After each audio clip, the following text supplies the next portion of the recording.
Bienvenido, Juan Villoro, a la oficina de OEI Argentina. Un gusto poder conversar esta tarde contigo.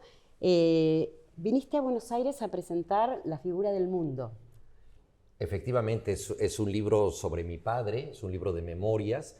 Él se dedicó a la filosofía y le gustaba pensar que en una época abigarrada, compleja, barroca, difícil de entender, ciertas personas podían encontrar una especie de figura secreta, ¿no? El orden oculto de las cosas y crear una constelación de sentido.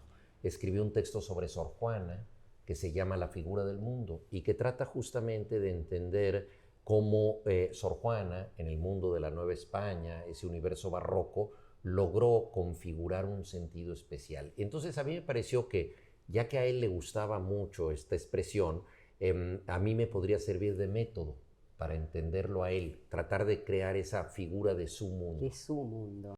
Conversábamos sobre la ilustración de tapa también, que es maravillosa, que realmente Amanda Mijangos. Mijangos. Amanda Mijangos es una gran diseñadora mexicana.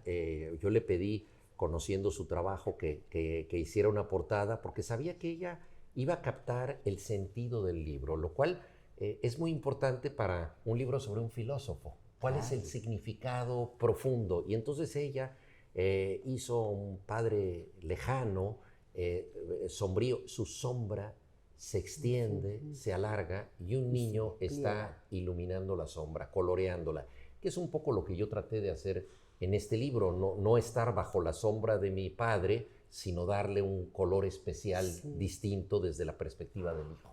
Sí, realmente tanto el título, La figura del mundo, como la ilustración invitan a entrar en ese despliegue de sombra colorida, ¿no? De conocer esta forma de ver los mundos. Y también están estrenando tu obra de teatro, La desobediencia de Marte, en el Centro Cultural de la Ciencia. Efectivamente, yo hace muchos años, por ahí de 1982, 83, leí un libro maravilloso de Arthur Koestler que se llama Los sonámbulos, que trata de la conquista intelectual del cosmos, cómo el ser humano ha ido avanzando en entender el universo. Y hay un capítulo dedicado al encuentro que en 1600 tuvieron Johannes Kepler y Tycho Brahe. Tycho Brahe era un gran científico empírico y Kepler un científico teórico. En la ciencia ha habido siempre esta tensión y necesidad complementaria de que ciertos científicos se tengan que, digamos, relacionar con los datos fácticos y con los experimentos y otros con la interpretación de esos datos. Entonces la relación entre ellos fue fabulosa porque era una relación de necesidad mutua, claro, pero también de enemistad, porque sabían los dos que si se imponía el criterio de alguno de ellos, toda la gloria y la explicación del cosmos iba a ser para uno, como en efecto ocurrió. Conocemos mucho más a Kepler que a Tycho. Tycho era un hombre aristocrático, de origen danés, vivía en Bohemia, muy favorecido por el rey Rodolfo, tenía astrolabios, sextantes, grandes instrumentos de medición y tenía las tablas más rigurosas para conocer los movimientos del cielo. Kepler, por su parte, tenía visión doble, no podía ver bien, pero era una persona dotado de una inteligencia increíble para interpretar los datos. Claro. Entonces, así fue como se descifró la órbita de los planetas después de muchas pugnas entre ellos y de confrontaciones, de un tema generacional fuerte, porque Kepler era muchísimo más joven. Y a mí me interesó mucho estudiar esto y luego contrastar esta situación con algo no menos enigmático, que son los afectos humanos. Ellos se movían por la fuerza de gravedad de las estrellas. De hecho, se llama la desobediencia de Marte porque Marte tiene la órbita más caprichosa, la que más cambia en velocidad en torno al Sol. Entonces, los astrónomos se desesperaban porque Marte desobedece las leyes de esa manera. Pero en la obra también está la vida de los propios actores que se someten a otra fuerza de gravedad, la fuerza de gravedad entre las pasiones humanas. ¿Por qué te acercas a una gente? ¿Por qué te alejas de otra persona? Entonces ahí también está este enigma muy importante de quién es la gente que está contigo, quién es un ser querido. Entonces la obra trata pues de lo más lejano, los planetas, y lo más cercano, las personas próximas. Claro. Bueno, hay que ir entonces al Centro Cultural de la Ciencia a ver La desobediencia de Marte. Bueno, escritor, periodista, y conoces, bueno, tu padre filósofo, la ciencia, polifacético. ¿Como periodista o escritor? Mira, las dos cosas. En una época se consideraba que el periodismo era una condición inferior de la escritura. Un poco como si el periodista fuera un albañil y el escritor fuera un arquitecto. Y yo creo que esto es totalmente desencaminado. Ha habido grandísimos periodistas. Creo que el periodismo es literatura bajo presión y en los grandes momentos perdura. Estamos en el país de Rodolfo Walsh, que escribió Operación Masacre, una obra maestra, Tomás Eloy Martínez, tantos periodistas que dejaron un legado tan importante en el trabajo diario como el que hicieron ellos mismos en ficción. Claro. Crónica periodística, teatro, cuentos, novelas. Y hablando de novelas, ¿existe una identidad iberoamericana o latinoamericana en la literatura actual? ¿Vos ves hoy algún tipo de identidad en lo que es la literatura? Creo que hay muchos vasos comunicantes y es asombroso viajar por América Latina y ver en qué medida compartimos no solo lengua, sino afectos y sentimientos. Hay un sentimentalismo muy latinoamericano, más acervado en algún país que en otro, más fuerte en determinados lugares, pero hay una vocación común en muchos sentidos. Por supuesto que tenemos regionalismos, localismos, diferencias, pero esto simple y sencillamente enriquece la pluralidad del idioma. Yo he estado en algunas ocasiones en reuniones donde alguien dice, les voy a hablar en el caló de mi tierra y nadie va a entender nada. Y entonces, claro, dice las 3 o 4 frases más abstrusas que se le ocurren y al principio no captamos bien. Pero tarde o temprano todo empieza a causar sentido. Incluso por contexto entendemos para las palabras raras. Entonces yo digo que estamos condenados a entendernos. No nos queda más remedio, porque si seguimos hablando siempre causamos sentido. Y esto a mí me sorprende. Y sí hago una pequeña diferencia respecto a España. Mi padre nació en España, tengo mucha familia ahí, yo tengo la doble nacionalidad, aunque fundamentalmente soy mexicano, pero sí creo que el rango de los afectos, los valores entendidos, las subjetividades, pertenece a lo latinoamericano de una manera común que escapa un poco a lo español. ¿Cuándo nació esta pasión por escribir? ¿Y cómo? Mira, nació de una manera muy curiosa porque yo no fui un niño lector, no tuve una buena formación en la escuela que me incentivara a leer. En mi casa tampoco había libros para niños, había muchos libros porque mis padres eran universitarios, pero eran libros que me resultaban ajenos. Para mí eran objetos, no diré hostiles, pero sí incluso los consideraba como una especie de obstáculo porque cada vez que yo quería hablar con mi padre estaba leyendo un libro y no me hacía caso a mí, sino que le hacía caso a Rousseau o a Voltaire o a la persona que estuviera leyendo, ¿no? Entonces, a mí los libros me llegaron tardíamente en las vacaciones previas al bachillerato. Tuve la enorme suerte de que un amigo me regalara un libro que trata justamente de la vida de un adolescente en las vacaciones previas al bachillerato. Y además esa novela, que se llama De perfil, de un escritor mexicano, José Agustín, está ubicada en la Ciudad de México, en un barrio que es gemelo del mío. Entonces, de pronto sentí que estaba leyendo mi propia historia. Hasta ese momento yo pensaba que la literatura tenía que ver con mundos desaparecidos, con una época clásica. No lo había pensado mucho, pero si tú me hubieras presionado en aquel momento, yo te hubiera dicho, todos los autores están muertos. O sea, no, eran nombres de calles. Para mí no era una familiaridad de lo contemporáneo. Ese libro me raptó para la lectura en la medida en que me identifiqué plenamente con su mundo, sentí que formaba parte de él y quise de inmediato empezar a escribir. Me convertí en el autor más inculto de la tradición mexicana, porque había leído realmente un libro por gusto y ya quería escribir otro. Pero esto me lleva a una reflexión sobre la educación y la forma en que nos acercamos a la lectura. Cuando yo era niño, nos daban de pronto en la clase de lengua nacional algún clásico para leer, ¿no? A los 12 años llegaba la maestra con el Quijote o la Eneida, el Lazarillo de Tormes, el que fuera, y nos forzaba a leer un libro para pasar una materia.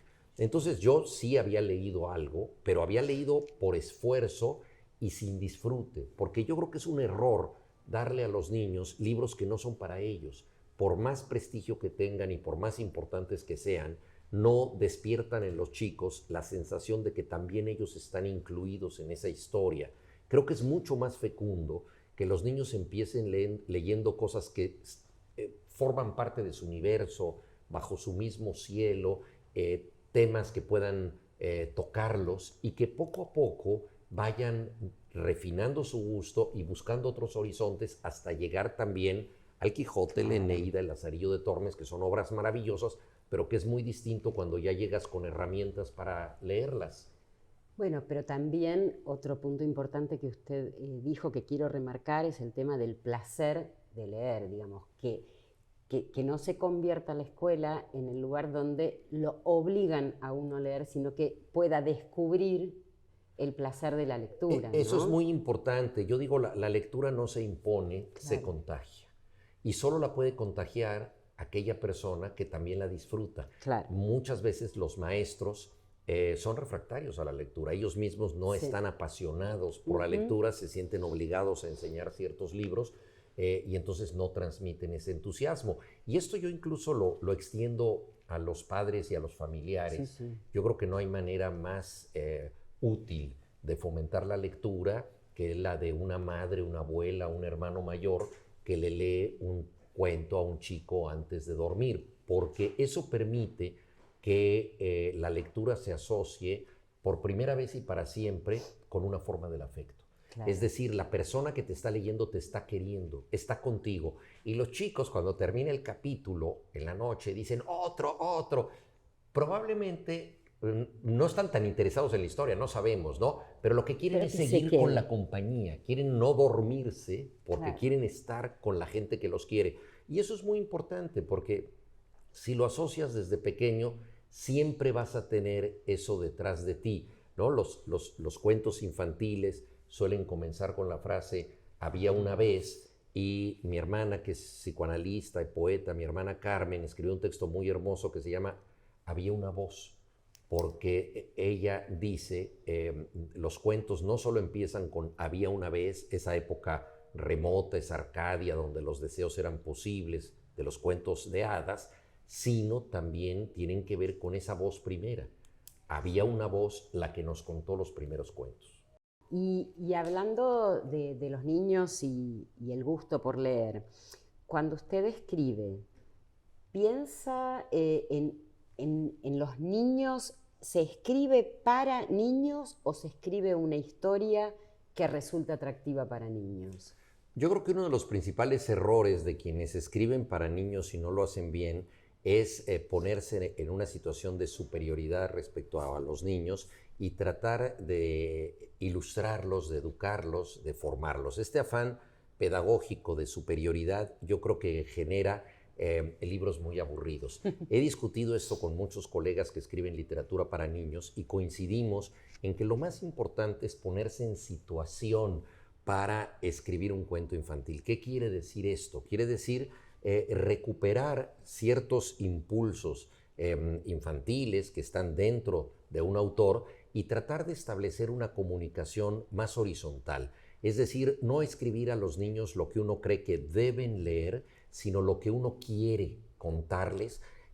Obviamente yo no puedo retrotraerme al niño que fui de manera absoluta, pero sí hay pulsiones de regreso que son importantes. Decía Baudelaire, tenemos de genios lo que conservamos de niños, ¿no? Y en la dedicatoria del Principito está el mismo tema, ¿no? Él dedica el libro a un gran amigo y ahí dice, todos los adultos han sido niños, pero muchos lo han olvidado.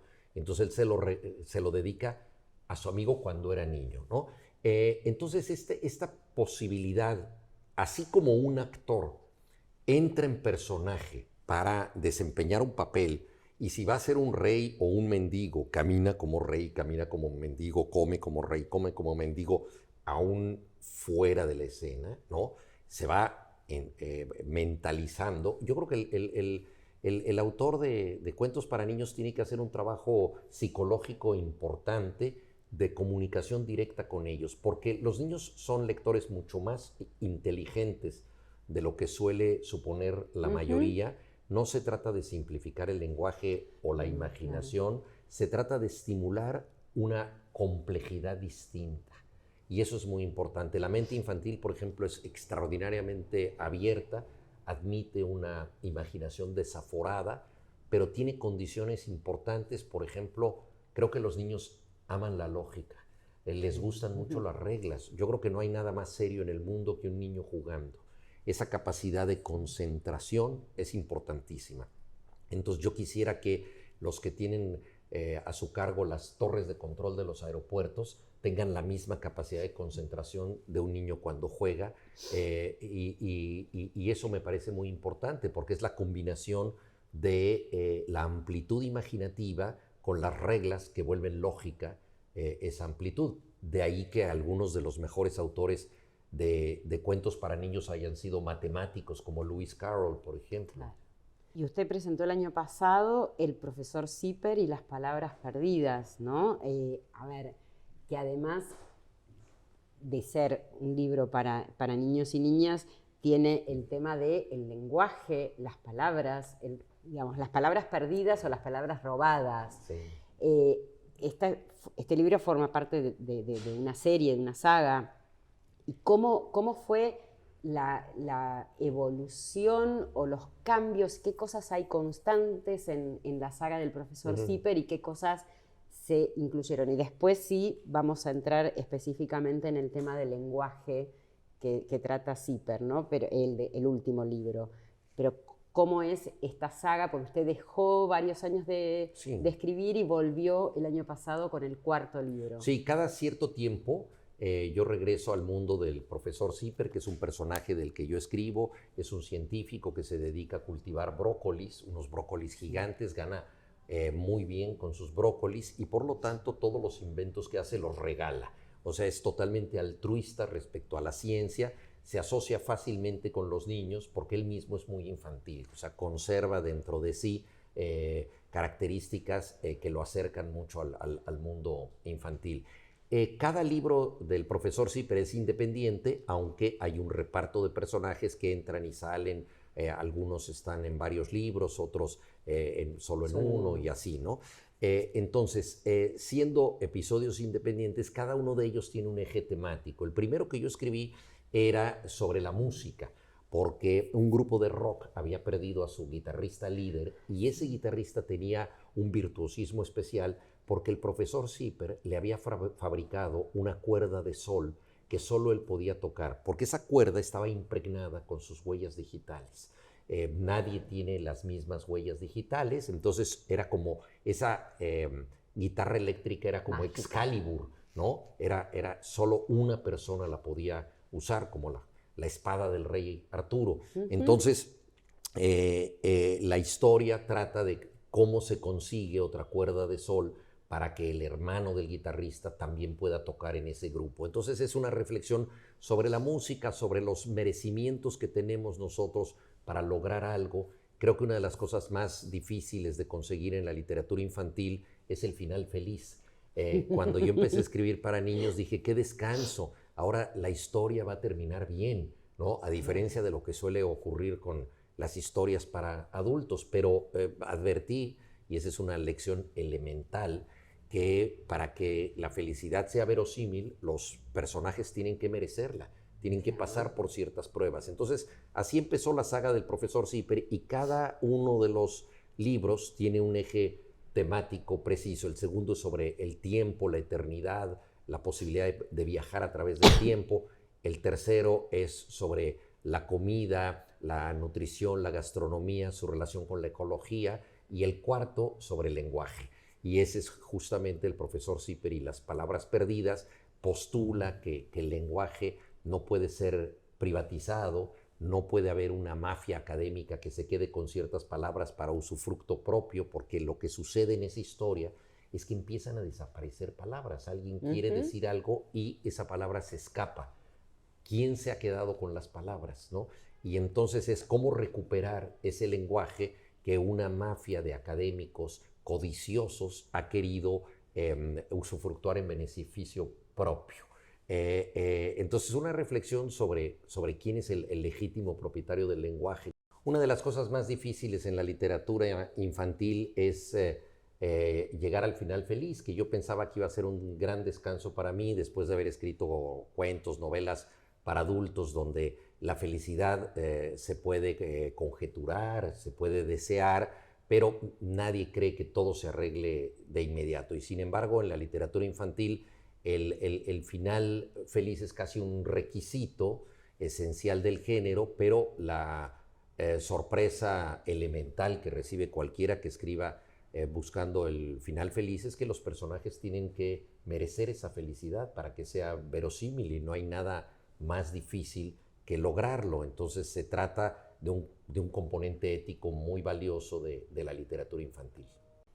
Bueno, en este último libro del profesor Zipper y Las palabras perdidas, has incluido a personajes basados en personas. Uno, el ilustrador de tu saga, Rafael Barajas, y Francisco Hinojosa, escritor muy destacado mexicano.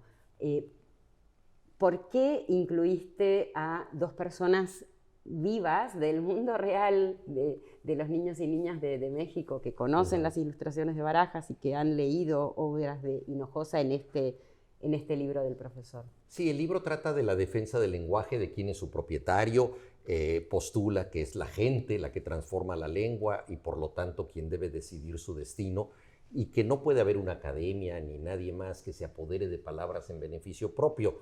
Entonces, ¿cómo defender al lenguaje, las palabras que están desapareciendo en la historia? A mí me pareció muy importante que se involucraran las gentes que hacen libros para que hubiera una autorreferencia, para que los chicos supieran que hacer libros es una manera justamente de luchar por la defensa de las palabras. El ilustrador del libro, Rafael Barajas, aparece ahí dando consejos y algunos tips para que se pueda resolver cierto enigma de quién está detrás de la desaparición de las palabras. Lo mismo Francisco Hinojosa, gran autor de cuentos para niños, dónde encontrarlos a ellos. Me pareció que fuera lógico que estuvieran en una presentación en el Fondo de Cultura Económica, que es la editorial que publique el libro, claro, y aparecen los libreros y todo eso. Entonces, es una manera de que el chico entienda que lo que él está leyendo y quienes hacen esos libros contribuyen a defender el lenguaje, ¿no? Entonces, me pareció importante esa autorreferencia porque de alguna manera está incluyendo al lector infantil. Fantástico. Valorar la palabra, apropiarse de las palabras y del lenguaje, ¿no? Algunos dicen que vivimos en una época de la brevedad, y pensando en esto, recuerdo que vos fuiste discípulo de Augusto Monterroso, y quiero que nos cuentes esos talleres que compartían con él en un grupo muy reducido, ¿verdad? Yo estuve en el taller de Augusto Monterroso. En aquella época se concursaba para poder ingresar y solamente admitía 3 alumnos. Era como un taller renacentista que estaba dedicado a que un maestro conviviera con los alumnos a lo largo de un año. Era un maestro extraordinario, una persona con mucho sentido del humor. Por lo tanto, estábamos predispuestos a divertirnos y a que nos dijera cosas ligeras, pero como él mismo dijo en alguna ocasión, el humor sirve para hacer pensar y a veces hasta hacer reír. O sea, lo más importante del humor es activar el pensamiento. Y era un maestro muy riguroso, muy severo. Al principio nos desconcertó porque nosotros queríamos, pues, cierto respaldo, de alguien que confiara en nosotros y nos estimulara. Aliento. Pues lo que tú quieres cuando eres un escritor joven, que todo el tiempo necesitas pues un certificado de que lo que estás haciendo no va mal, ¿no? Y él, por el contrario, era extraordinariamente severo, sin ser nunca un maestro autoritario o impositivo, pero con enorme facilidad nos demostraba que nuestros cuentos eran pésimos. Esto lo tuvimos que agradecer. Mucha gente dejó de escribir en su taller. Incluso me atrevo a decir que su taller en cierta forma fue más un taller de inhibición que de creación, porque la gente, asombrada con las dificultades que representaba el oficio, muchas veces abdicaba de la tarea y decía, ya, ¿para qué escribo si no voy a poder? Pero la gran lección es que si tú seguías adelante, lo que ibas a lograr era mucho más importante que lo que ya habías logrado. Era Bueno, un poco y aquí como... está el ejemplo. Pues mira, bueno, no soy yo el ejemplo, pero, Sí, pero mira, cómo no. es como si tú te conformas, ¿no? Como montañista, con subir una pequeña colina y dices, ya lo logré, esto era lo que yo quería ver. Y entonces Monterroso nos dijo, esa pequeña colina no es nada, es el principio. La literatura es el Everest. Y si quieres realmente ver el techo del mundo, tienes que subir mucho más alto, te tienes que esforzar más, tienes que ser mejor. Y la recompensa será más grande, ¿no? Entonces, realmente fue un camino de dificultad, pero creo que valía la pena. Yo nunca dejé de agradecerle ese taller, y ya cuando terminé mi periodo, me convertí en amigo de él y tuve la suerte de frecuentarlo y de disfrutar de su amistad hasta 2003, que fue el año en que murió. En que murió, sí.